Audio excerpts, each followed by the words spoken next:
is once a Waqf, always a Waqf. The official website of the Waqf Asset Management System of India proudly proclaims this. Now, but what does it actually mean? It means that the Waqf Board can stake claim to a temple, like in Tamil Nadu, where Waqf said that it has 7 temples in a majority village belong to them, as did a 1500 years old temple in one of those villages. Now, a Gurudwara, which is what happened in Yamunanagar in Haryana, is under their jurisdiction as well. Now, a government building, Waqf said, the headquarters of the Surat Municipal Corporation were also their property. And despite producing 8 documents, the SMC lost this case. If you thought that was brazen, let me tell you, the Sunni Waqf Board said that Taj Mahal was in fact given to them by Shah Jahan.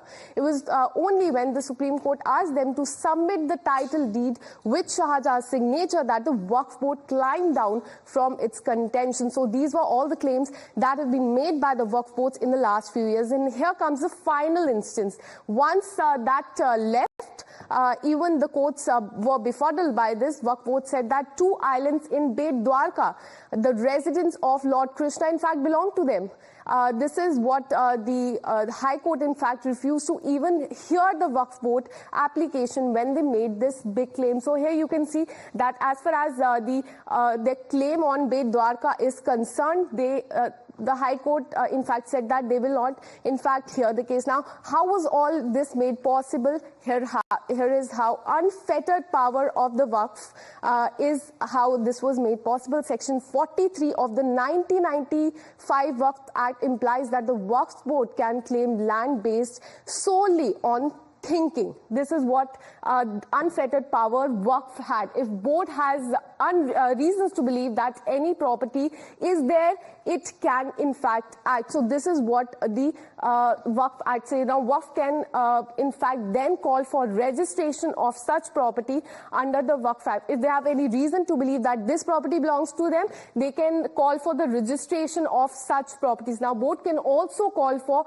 show cause on why property should not be registered. So this is all the unfettered power of the Waqf, incumbent on the owner to then prove and the ownership. So after this, the owner will have to prove that this property belongs to them. If Waqf not satisfied, then owner can be asked to vacate the land. So the onus is then on the owner to prove that the land belongs to them. Decision of Waqf tribunal will then be the final and binding. There's a Waqf tribunal and their decision will be final. No court, not even the Supreme Court, can then change the tribunal's decision. So on this tribunal, even Supreme Court, High Court, Trial Court, none of the courts have any power as far as this is concerned. So these are what is being called the unfettered powers of the Waqf Boards. Now, cannot arbitrarily declare properties as Waqf Act. So this is what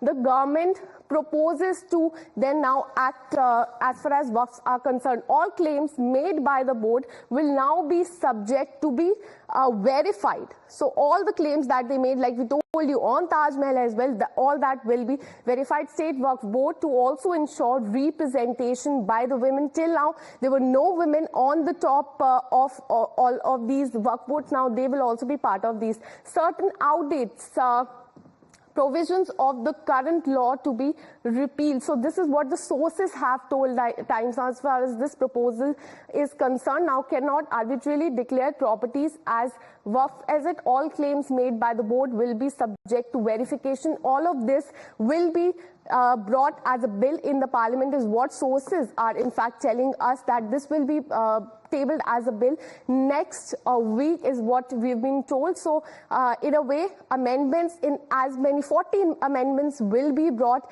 as far as the Waqf Act is concerned. So proposed amendments to Waqf Act, the All India Muslim Personal Law Board has called it malicious, won't be tolerated. Remember, yesterday a big statement was issued by the All India Muslim Personal Law Board wherein they said that this makes it easier for the government to usurp the Waqf assets. So these are the claims made by the Personal Law Board. This reduces and restricts the power of the Waqf Board. These are malicious and they will not accept it. Act protected by the Constitution and Shariat Act.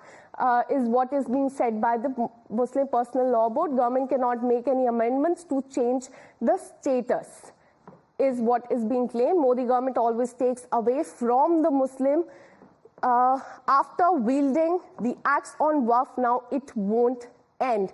Also, next may be endowments of Sikhs and Christians, saying that next repercussions could be for the other communities as well. As far as the statement is concerned, interference in powers will not be tolerated.